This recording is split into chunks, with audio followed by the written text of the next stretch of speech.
Hello दोस्तों, स्वागत है आपका एग्जाम टाइम में। दोस्तों हम यहाँ पर एमपीपीएससी के 1990 से लेकर 2019 तक के क्वेश्चन पेपर सोल्व कर रहे हैं, जिसमें ये हमारा भूगोल का टॉपिक है। और इससे पहले हम संविधान और इतिहास के ओल्ड पेपर देख चुके हैं और सारे इंपॉर्टेंट फैक्ट की भी हम यहाँ पर बात करते हैं और ये भी एनालिसिस करते हैं यहाँ पर कि एग्जाम में अब किस प्रकार के यहाँ पर प्रश्न बन सकते हैं और किस प्रकार का अब पैटर्न यहाँ पर पूछा जाता है। तो वो सारा हम यहाँ पर एनालिसिस कर लेंगे। तो दोस्तों देखिए, यहाँ पर पहला क्वेश्चन है कि तमिलनाडु में मानसून के सामान्य महीने कौन से हैं। सामान्य महीने यानी मानसून कब आता है तमिलनाडु में, सिंपल से ये क्वेश्चन है, या दक्षिण भारत में। तो 2005 का ये क्वेश्चन है। तो दोस्तों इसका जो राइट आंसर है वो है यहाँ पर नवंबर और दिसंबर। देखिए यहाँ पर अक्टूबर, नवंबर और दिसंबर में यहाँ पर मानसून आता है और उसके बाद में जो उत्तर भारत है, उत्तर भारत के जो मानसून होता है वो यहाँ पर उत्तर पूर्वी मानसून का मौसम यहाँ पर हमेशा रहता है। ये आपको यहाँ पर ध्यान रखना है, यानी अधिकतर जो वर्षा होती है यहाँ पर उत्तर पूर्वी मानसून से होती है। नेक्स्ट ये दोस्तों कि चेरापूंजी अवस्थित है। चेरापूंजी 2005 का ये क्वेश्चन है और आप सभी को पता है इसका जो राइट आंसर है वो है यहाँ पर शिवालय यानी मेघालय राज्य में, मेघालय में यहाँ स्थित है। और जो चेरापूंजी है दोस्तों, तो ये पहले मतलब यहाँ पर सबसे ज़्यादा वर्षा होती थी, यानी भारत के सबसे ज़्यादा वर्षा वाला स्थान यही था चेरापूंजी। लगभग 1100 सेंटीमीटर यहाँ पर वर्षा उस टाइम होती थी। और अभी जो वर्तमान की यदि हम बात करते हैं तो वर्तमान में यदि ये क्वेश्चन आता है तो अभी हो गया यहाँ पर मासिनराम मेघालय, यानी अब ये चेरापूंजी अब दूसरा सबसे ज़्यादा वर्षा वाला स्थान हो गया है और पहले पे कौन आ गया है, मासिनराम। तो ये आपको यहाँ पर ध्यान रखना है।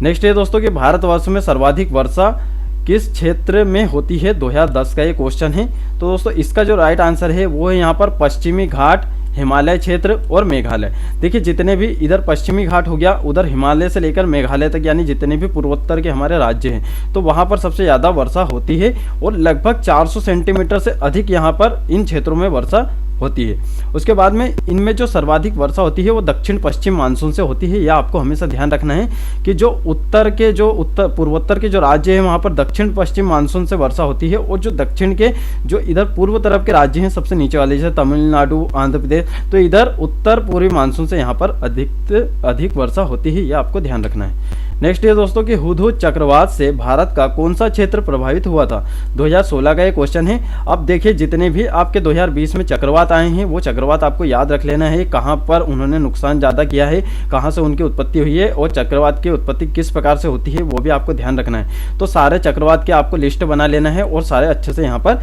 याद कर लेना है। तो दोस्तों उस टाइम जो इसका आंसर था वो था यहाँ पर आंध्र प्रदेश। देखिए यहाँ पर पूछा गया है कि कौन सा क्षेत्र प्रभावित था। बाकी प्रभावित की यदि हम बात करें तो यहाँ पर ओडिशा, मध्य प्रदेश, छत्तीसगढ़ और उत्तर प्रदेश, इनको भी इसने प्रभावित किया था उस टाइम जो, और ये आया था 2014 में। देखिए 2014 में आया था और पूछा कब गया था, 2016 के पेपर में। तो आपको 2020 और हो सके तो 2019 के भी सारे चक्रवात की लिस्ट बनाकर याद कर लेना है। आप इंटरनेट से भी देख सकते हो या फिर आपके पास जो भी मैगजीन है तो वहाँ से सारे एक कॉपी में आप लिख लीजिएगा एक पेज में। नेक्स्ट ये दोस्तों कि रेगुन किसका नाम है, यानी रेगुन मिट्टी की यहाँ पर बात हो रही है, 2013 का एक क्वेश्चन है। तो दोस्तों ये है यहाँ पर काली मृदा यानी काली मिट्टी। काली मिट्टी को ही रेगुन मिट्टी कहा जाता है और काली मिट्टी कपास के लिए सर्वाधिक उपयुक्त है। ये उष्ण कटिबंधीय चेरनोजम भी इसे कहा जाता है, यानी जो अंतर्राष्ट्रीय स्तर है, तो अंतर्राष्ट्रीय स्तर पर जो काली मिट्टी है उसे कहा जाता है चेरनोजम। तो ये आपको ध्यान रखना है। इस प्रकार से भी आपका ऑब्जेक्टिव बन सकता है कि अंतर्राष्ट्रीय स्तर पर काली मृदा को क्या कहा जाता है, क्योंकि हमारे मध्य प्रदेश में अभी प्री का सिलेबस देखोगे तो उसमें मिट्टियाँ भी ऐड है, तो आपको ये भी यहाँ पर ध्यान रखना है। और जो काली मिट्टी है मुख्यतः किन किन राज्यों में पाई जाती है, पाई तो सब जगह जाती है, बाकी जो मुख्यतः है यानी सबसे ज़्यादा, यानी राज्य के क्षेत्रफल से सबसे ज़्यादा वहाँ पर मिट्टी पाई जाती है क्षेत्रफल के अकॉर्डिंग सारी मिट्टी की तुलना में, तो मध्य प्रदेश, महाराष्ट्र और गुजरात। तो इन तीनों राज्यों की ही मिलाकर कम से कम 5 लाख वर्ग किलोमीटर क्षेत्रफल पर ये मिट्टी फैली हुई है, ये आपको ध्यान रखना है। नेक्स्ट है दोस्तों कि कौन सी मिट्टी कपास की खेती के लिए सबसे उपयुक्त है, 2004 का ये क्वेश्चन है। अभी मैंने बताया ये है दोस्तों काली मिट्टी। काली मिट्टी सबसे ज़्यादा उपयुक्त है कपास के लिए। देखिए यहाँ पर मिट्टी से संबंधित भी क्वेश्चन आते हैं, तो आपको मध्य प्रदेश की मिट्टी और भारत की मिट्टी आपको पढ़ लेना है अच्छे से, और उनमें उनकी क्या क्या विशेषता है वो भी देख लेना है, किन किन क्षेत्रों में पाई जाती है, उनमें कौन कौन सी फसल अधिक होती है, ये भी आपको ध्यान रखना है। तो इस प्रकार से आपको तैयारी करना है। अब दोस्तों यहाँ पर हमारा नेक्स्ट क्वेश्चन है कि भारत में सबसे बड़ा मिट्टी का वर्ग कौन सा है। देखिए इसमें आप कन्फ्यूज हो गए, 2006 का ये क्वेश्चन है। तो सबसे बड़ा जो मिट्टी का वर्ग है अब वो काली मिट्टी नहीं है, वो है दोस्तों कछारी मिट्टी। कछारी मिट्टी या जिसे हम जलोढ़ मिट्टी भी कहते हैं और ये देश के 40% भाग पर है। आप देखोगे जैसे कि ये हमारा यहाँ पर, मैं थोड़ा सा यहाँ पर भारत का बना देता हूँ। देखिए जैसे कि ये हमारा ये भारत हो गया है ना, तो ये इधर का जितना भी क्षेत्र है आप देखोगे यहाँ गंगा घाटी क्षेत्र, तो ये यहाँ पर पूरी यहाँ पर जलोढ़ मिट्टी यहाँ पर पाई जाती है, ये आपको ध्यान रखना है। और उसके बाद में यहाँ पर मध्य प्रदेश का भी जो हमारा जो मध्य भारत का जो क्षेत्र है ऊपर बुंदेलखंड वाला, तो वहाँ पर भी जलोढ़ मिट्टी पाई जाती है, ये भी आपको ध्यान रखना है। अब दोस्तों यहाँ पर देखिए जो मिट्टी ये है जलोढ़ मिट्टी, तो ये सर्वाधिक कहाँ है, नर्मदा, ताप्ती, महानदी, गोदावरी और कृष्णा और कावेरी, इन नदियों में भी पाई जाती है। जैसे कि ये वाला जो क्षेत्र है तो यहाँ पर भी अधिकतर जलोढ़ मिट्टी हमें देखने को मिलती है, ये आपको ध्यान रखना है। और इस क्षेत्र में भी, क्योंकि यहाँ पर सारी नदियों का यहाँ पर समागम होता है। ठीक है दोस्तों, अब नेक्स्ट क्वेश्चन देखते हैं कि तेजाबी मिट्टी को कृषि योग्य बनाने हेतु निम्नलिखित में से किसका उपयोग किया जाता है। 2006 का दोस्तों ये क्वेश्चन है।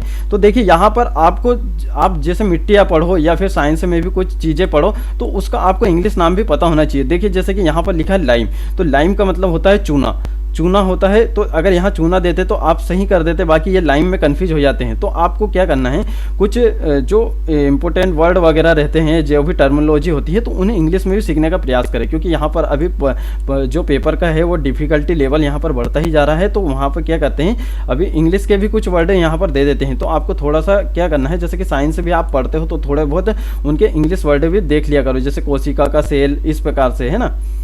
नेक्स्ट है दोस्तों कि निम्नलिखित में भारत का कौन सा क्षेत्र मृदा अपरदन यानी इरोजन से, देखिए अब यहाँ पर अपरदन ना देकर इरोजन भी दे सकते थे, ठीक है, तो आप यहाँ पर फिर कंफ्यूज हो जाते हैं, इसलिए आपको थोड़ा सा यहाँ पर इंग्लिश से टर्मिनोलॉजी भी सीखना पड़ेगी। इरोजन से अत्यधिक प्रभावित है, 2006 का ये क्वेश्चन है। तो दोस्तों इसका जो राइट आंसर है वो है यहाँ पर चंबल नदी। आप सभी को पता है कि चंबल नदी जो है यहाँ मध्य प्रदेश में सबसे ज़्यादा बीहड़ का यहाँ पर निर्माण किया जाता है। चंबल के डाकू आपने सुना होगा, ठीक है, तो सबसे ज़्यादा मृदा अपरदन की समस्या यही है। जैसे कि अगर आप जिले देखो तो मुरैना, भिंड, ग्वालियर, जितने भी हमारे मध्य प्रदेश के जो उत्तर के जो जिले हैं तो वहाँ पर सबसे ज़्यादा मृदा अपरदन होता है। अब देखिए ये भी उसी प्रकार का क्वेश्चन है, मध्य प्रदेश के किस जिले में मृदा अपरदन की समस्या है सबसे ज़्यादा। देखिए मध्य प्रदेश की जितनी भी महत्वपूर्ण नदियाँ हैं तो उससे संबंधित यानी उन पर कौन कौन से बांध बने हैं, उनकी ऊंचाई क्या है और कौन कौन से राज्यों को वो जल पहुंचा रहे हैं, तो इस प्रकार के भी क्वेश्चन बनते हैं। जैसे कि चंबल, नर्मदा, ताप्ती कहाँ कहाँ से बहती है, तो ये तीनों चारों जो नदियाँ हैं तो ये बहुत महत्वपूर्ण हैं, इनसे हर बार प्रश्न बनते हैं। आप 2019 का पेपर निकाल लो, चाहे 2018 का, 17 का, नदियों से एक क्वेश्चन आता ही है, एक या दो क्वेश्चन आते ही हैं, और मध्य प्रदेश के भूगोल से भी एक या दो क्वेश्चन आते ही हैं। तो ये जो टॉपिक होते हैं तो इनसे क्वेश्चन बनते ही हैं दोस्तों, तो ये आपको यहाँ पर ध्यान रखना है।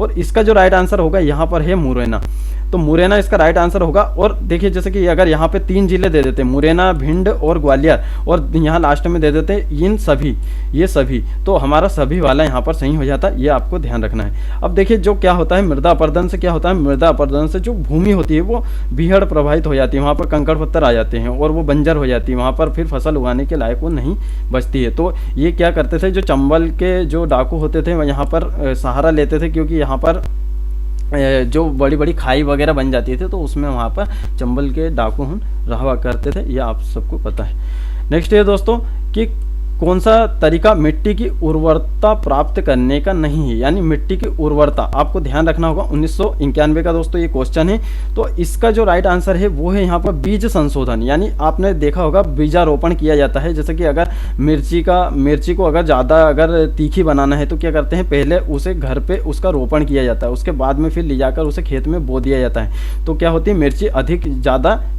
तीखी हो जाती है, ये आपको ध्यान रखना है।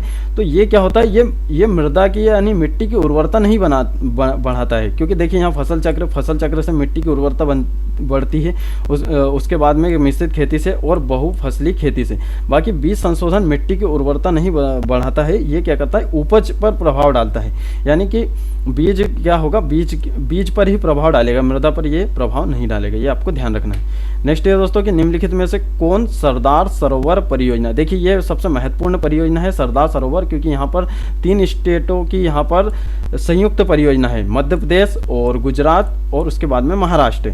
अब देखिए यहाँ पर मैं अभी थोड़ा सा बताता हूँ, 2004 का ये क्वेश्चन है। तो दोस्तों ये है यहाँ पर मेघा पाटकर या मेधा पाटकर, ये आपको ध्यान रखना है। ये नर्मदा बचाओ आंदोलन से संबंधित है। और सरदार सरोवर बांध कहाँ बना है, तो ये नर्मदा नदी पर बना है और गुजरात में बना है। अब देखिए यहाँ पर क्या है, ये मध्य प्रदेश, गुजरात और महाराष्ट्र की संयुक्त परियोजना है। बाकी जो इसका जो जल है, तो इसका जो जल का जो विभाजन होगा यानी सिंचाई जो होगी वो 4 राज्यों में होगी, वो आपको ध्यान रखना है। तो मध्य प्रदेश, गुजरात और महाराष्ट्र तो है, और साथ में आप राजस्थान भी यहाँ पर ऐड कर लोगे, यानी कि राजस्थान को भी यहाँ पर पानी दिया जाता है। अब किन किन को कितना परसेंट पानी दिया जाता है, तो वो भी आपको ध्यान रखना है। मध्य प्रदेश को सबसे ज़्यादा पानी दिया जाता है, उसके बाद में गुजरात, उसके बाद में महाराष्ट्र और फिर राजस्थान। सबसे कम यहाँ पर राजस्थान में यहाँ पर सिंचाई होती है, ये आपको ध्यान रखना है। वो कितने परसेंट दिया जाता है, तो ये आपके पास जो भी MPGK की बुक है वहाँ से आप देख लोगे।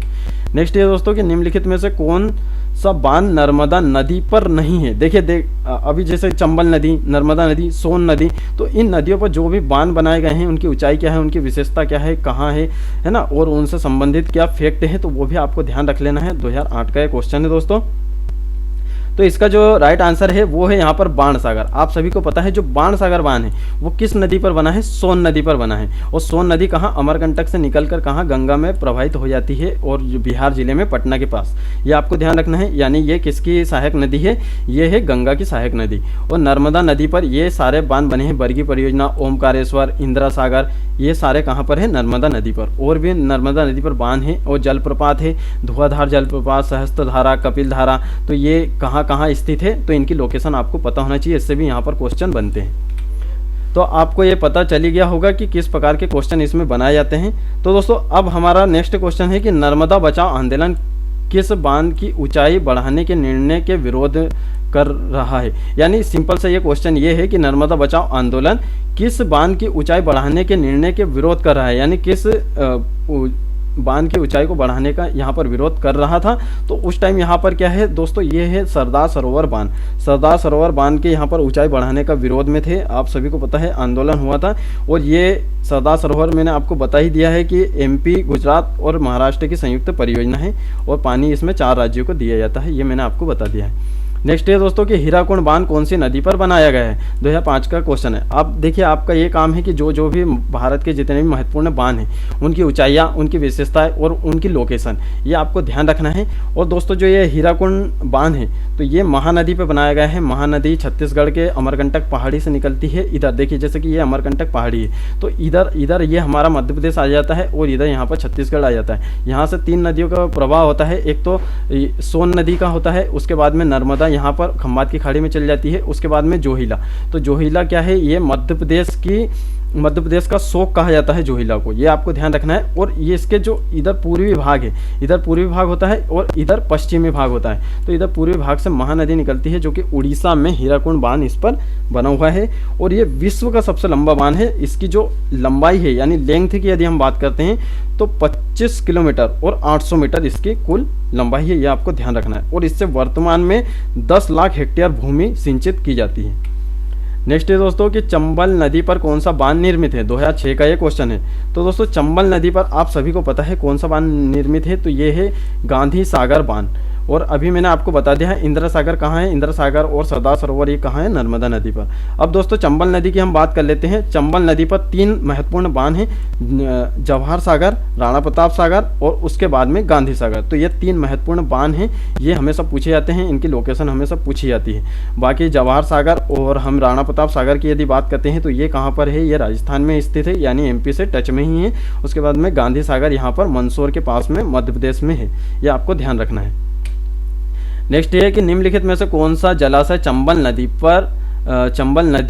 पर बना है, 2016 का ये क्वेश्चन है। और इसमें देखिए यहाँ पर अभी मैंने आपको बताया राणा प्रताप सागर ये कहाँ पर बना है, चंबल नदी पर।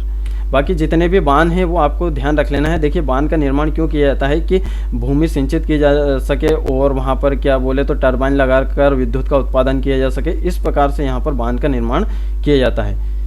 ठीक है दोस्तों, अब देखिए टिहरी बांध बना है, 2010 का ये क्वेश्चन है। तो टिहरी बांध कहाँ पर बना है, ये देखिए यहाँ पर उलझा दिया था।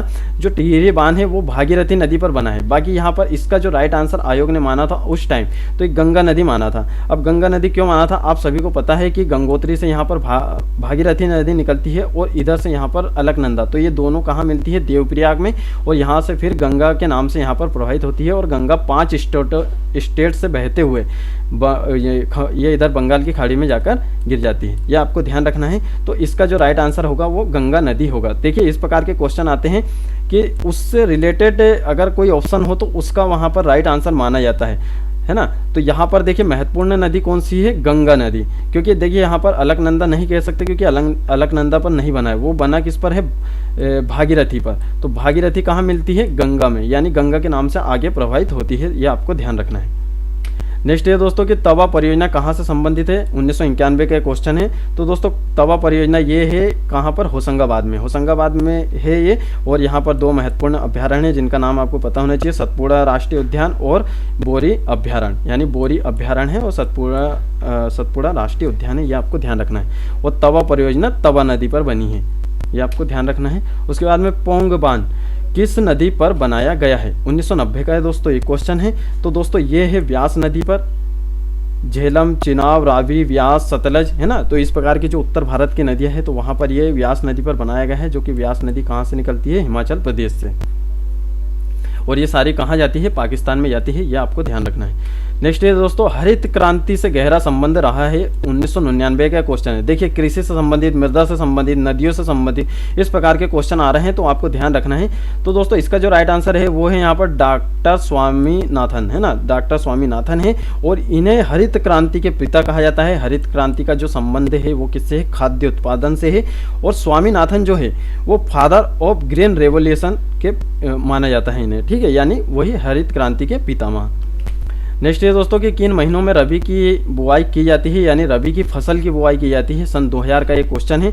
तो आपको इसका राइट आंसर पता होना चाहिए कि अक्टूबर और नवंबर में यहाँ पर रबी की फसल की बुआई होती है और मार्च अप्रैल में इन्हें काट लिया जाता है। प्रमुख फसल की यदि हम बात करते हैं तो प्रमुख फसल कौन कौन सी है दोस्तों, कि जो ठंड का सीजन आता है तो उसमें गेहूँ, चना, मटर, सरसों, मसूर, आलू और जौ, इस प्रकार की यहाँ पर फसलें उगाई जाती है। अब इन फसलों में बहुत उलझाते हैं, इनको आपको अच्छे से यहाँ पर ध्यान रख लेना है। अब जैसे कि आप कमेंट बॉक्स में बताओगे कि खरीफ की जो फसल होती है वो किस महीने में उसकी बुआई की जाती है, तो ये दोस्तों ये आपके लिए एक क्वेश्चन हो गया है, तो ये आपको इसका आंसर देना है। नेक्स्ट ये दोस्तों कि इनमें से कौन सी खरीफ फसल नहीं है, खरीफ फसल नहीं है, 1995 का क्वेश्चन है दोस्तों। तो ये देखिए यहाँ पर जो ये चना है, अभी मैंने आपको बताया चना, गेहूं, जौ और आलू, ये क्या है, रबी की फसल है। तो बाकी धान, मक्का और ज्वार, ये किसकी फसल है, खरीफ की फसल है, जो कि यहाँ पर बारिश के टाइम में बोई जाती है, ये आपको ध्यान रखना है। नेक्स्ट है दोस्तों कि फसलों के आधार पर बेमेल को बताइए, 1995 का क्वेश्चन है। बेमेल यानी यही बताना है कि कौन सी इसमें से खरीफ फसल है, कौन सी रबी की फसल है, तो ये आपको ध्यान रखना है। तो दोस्तों इसका जो राइट आंसर होगा वो है यहाँ पर गेहूँ, जैसे कि मैंने आपको बताया था गेहूँ क्या है, रबी की फसल है, ये आपको ध्यान रखना है। और ये बाकी सब किसकी है, खरीफ की फसल है। नेक्स्ट है दोस्तों कि निम्नलिखित में से किस समूह की फसलें नकदी है। देखिए नकदी फसलें क्या होती हैं, इन्हें व्यापारिक उद्देश्य के आधार पर इन्हें उगाया जाता है, यानी इनका हम घर में यूज़ नहीं करते, इन्हें क्या करते हैं हम बाजार में ले जाकर बेच देते हैं, उनसे कुछ पैसे अर्न कर लेते हैं, यानी आपको ये ध्यान रखना है। तो दोस्तों ये इसमें जो समूह है वो है यहाँ पर कपास, गन्ना और केला। तो ये जो तीनों फसल है ये नकदी फसल कहलाती है, ये आपको ध्यान रखना है। नेक्स्ट है दोस्तों कि देश में गेहूं का उत्पादन कम होने की आशंका में भारत ने किस देश के साथ 15 टन गेहूं आयात करने के अनुबंध किया है, 1998 का ये क्वेश्चन है। तो दोस्तों उस टाइम जो इसका आंसर था वो था यहाँ पर ऑस्ट्रेलिया, तो ये आपको अभी ध्यान नहीं रखना है। बाकी उस टाइम जो आंसर था, देखिए यहाँ फसलों से संबंधित करंट के मुद्दे भी यहाँ पर पूछ लिए जाते हैं, तो ये भी आपको ध्यान रखना है। करंट भी आपको पढ़ते चलना है, भारत का और MP का खास तौर पर। नेक्स्ट है दोस्तों कि सबसे ज़्यादा गेहूं कहाँ पैदा होता है, 2008 का ये क्वेश्चन है। देखिए उस टाइम की यदि हम बात करते हैं तो उस टाइम जो सबसे ज़्यादा गेहूं पैदा होता था वो उत्तर प्रदेश, यहाँ पर उत्तर प्रदेश था। और अभी यदि हम वर्तमान की बात करें तो वर्तमान में इसका जो अभी राइट आंसर है वो है यहाँ पर मध्य प्रदेश, क्योंकि देखिए मध्य प्रदेश में अभी सबसे ज़्यादा गेहूं का उत्पादन होता है और कृषि कर्मण पुरस्कार भी यहाँ पर दिया गया है, और आप करंट में भी हमने आपको ये बताया था। नेक्स्ट है दोस्तों कि निम्नलिखित में से किन जिलों को कपास की खेती के कारण सफेद सोने का क्षेत्र कहा जाता है। देखिए जो मध्य प्रदेश के जो महत्वपूर्ण जो उपनाम होते हैं, जिलों के कुछ उपनाम होते हैं, यानी गांजा प्रदेश, उसके बाद में सबसे ज़्यादा सोयाबीन कहाँ होता है, मालवा के पठार में, और इसी प्रकार से क्वेश्चन यहाँ पर पूछे जाते हैं। तो देखिए इसका जो राइट आंसर है वो है यहाँ पर खंडवा खरगोन। खंडवा और खरगोन को कपास के कारण, और ये सफ़ेद सोने का क्षेत्र क्यों कहा जाता है, कपास के कारण कहा जाता है, खंडवा खरगोन को कहा जाता है, ये आपको ध्यान रखना है। उसके बाद में अगर यहाँ पर खंडवा और खरगोन नहीं रहता तो यहाँ पर पश्चिमी निमाड़ और पूर्वी निमाड़ भी दे सकते थे, या फिर निमाड़ क्षेत्र भी दे सकते थे। तो देखिए जितने भी खंडवा, खरगोन, बुरहानपुर और उसके बाद में ये जो तीनों चारों जिले हैं तो इन्हें क्या कहा जाता है, निमाड़ क्षेत्र कहा जाता है, ये भी आपको ध्यान रखना है। तो नेक्स्ट है दोस्तों कि भारत में सोयाबीन का अग्रणी उत्पादक राज्य कौन सा है। आप सभी को पता है सन 2000 का ये क्वेश्चन है, तो इसका जो राइट आंसर है वो है यहाँ पर मध्य प्रदेश। ठीक है दोस्तों, इसका जो राइट आंसर है वो क्या है, यहाँ पर मध्य प्रदेश है। नेक्स्ट है, अब देखिए हमारा लास्ट क्वेश्चन है कि भारत के किस राज्य में सर्वाधिक कॉफ़ी का उत्पादन किया जाता है। 2006 का ये क्वेश्चन है। कॉफ़ी उत्पादन, आलू का उत्पादन, प्याज का उत्पादन, गन्ना का उत्पादन, तो ये सब आपको पता होना चाहिए। इसकी एक लिस्ट बना लीजिए, आपके कौन कौन सी फसल का कहाँ उत्पादन होता है और कितना कितना उत्पादन होता है वो आप बना लीजिए। तो इनसे आपका 1-2 प्रश्न यहाँ पर बनने की संभावना है। हम ये नहीं कह रहे कि इनसे प्रश्न बनेगा, बाकी ये हमारे टॉपिक में है, सिलेबस में है, तो इनसे प्रश्न इस प्रकार से बनेंगे। आपको ये देखकर भी ये पता चल गया होगा किस प्रकार के यहाँ पर प्रश्न बनेंगे। तो दोस्तों इसका जो राइट आंसर है वो है यहाँ पर कर्नाटक। देखिए कॉफ़ी के उत्पादन में कर्नाटक प्रथम है, और दूसरे की यदि हम बात करते हैं तो दूसरा कौन है, केरल है, और तीसरा है यहाँ पर तमिलनाडु, यानी तीनों यहाँ पर दक्षिण भारत के राज्य हैं। तो ये आपको ध्यान रखना है। तो दोस्तों अब मिलते हैं फिर नेक्स्ट वीडियो में, और अब चाहे तो हमारे टेलीग्राम ग्रुप से जुड़ सकते हैं, उसमें बहुत सारे मेंबर अभी ऐड हो चुके हैं, और वहाँ पर हम मेंस के सिनॉप्सिस भी प्रोवाइड करा रहे हैं। साथ में जो हमारे कुछ PDF वगैरह हैं तो वो भी आप ग्रुप के उसमें फाइल वाले सेक्शन में और मीडिया वाले सेक्शन में जाकर देख सकते हैं। ठीक है दोस्तों, मिलते हैं फिर नेक्स्ट वीडियो में, और फिर हम ये हमारी सीरीज चलती रहेगी, और बाकी भी हमारी चैनल के साथ सीरीज चल रही है, तो वो भी आप प्ले लिस्ट में जाकर देख सकते हो।